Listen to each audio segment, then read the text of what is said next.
Hello everyone. आज है 23 अप्रैल 2026 और आज हम डिस्कस करेंगे भारत में खाद्य की कमी। भारत में खाद्य की कमी और इससे जुड़ी खबरें वर्तमान में काफ़ी चर्चा में हैं। भारत में इस समय खरीफ सीजन यानी कि बुआई का समय नज़दीक है और किसानों के बीच यूरिया और डीएपी की उपलब्धता को लेकर चिंता बनी हुई है। हालांकि सरकार का दावा है कि स्थिति नियंत्रण में है, लेकिन ज़मीनी स्तर पर कुछ चुनौतियां देखी जा रही है।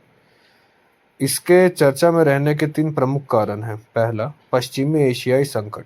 इसराइल, ईरान और अमेरिका के बीच बढ़ते तनाव के कारण हॉर्मुज़ जलडंबरुमध्य यानी कि स्ट्रेट ऑफ हॉर्मुज़ से होने वाली सप्लाई बाधित हुई है। भारत अपनी खाद्य और उसे बनाने के लिए ज़रूरी एलएनजी का एक बड़ा हिस्सा इसी रास्ते से मंगाता है। घरेलू उत्पादन में गिरावट। मार्च जो 2026 में भारत में यूरिया का उत्पादन पिछले साल की तुलना में लगभग 27% कम रहा। इसका मुख्य कारण खाद्य कारखानों को गैस की कम आपूर्ति होना था। तीसरा, अंतर्राष्ट्रीय कीमतों में वृद्धि। वैश्विक तनाव के कारण खाद्य की कीमतों में उछाल आया है, जिससे सरकार पर सब्सिडी का बोझ बढ़ गया है। हाल ही में सरकार ने किसानों को बढ़ती कीमतों से बचाने के लिए $465 मिलियन की अतिरिक्त सब्सिडी की घोषणा की है। भले ही खबरें चिंताजनक लग रही हैं, लेकिन सरकार ने किसानों को आश्वस्त करने के लिए कुछ कदम उठाए हैं। पहला, बम्पर स्टॉक।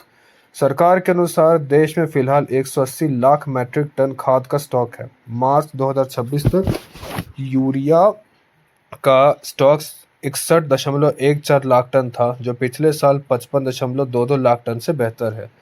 दूसरा, सप्लाई में सुधार। सरकार ने खाद्य कारखानों के लिए गैस की आपूर्ति बढ़ा दी है। 32 MMSCMD से बढ़ाकर 39.31 MSSCMD हो गई है, जिससे दैनिक यूरिया उत्पादन 54,500 टन से बढ़कर 67,000 टन होने की उम्मीद है। भारत अब रूस, मोरक्को, जॉर्डन, कनाडा और ऑस्ट्रेलिया जैसे देशों से खाद मंगाकर अपनी निर्भरता को बांट रहा है। सरल शब्द में कहें तो समाचार यह है कि वैश्विक युद्ध जैसी स्थितियों के कारण सप्लाई चेन में थोड़ी रुकावट आई और उत्पादन गिरा, लेकिन सरकार ने गैस सप्लाई बढ़ाकर वैकल्पिक देशों से खाद मंगाकर स्थिति को संभाल लिया। आगामी खरीफ सीजन के लिए पर्याप्त खाद उपलब्ध हो रहने की उम्मीद है।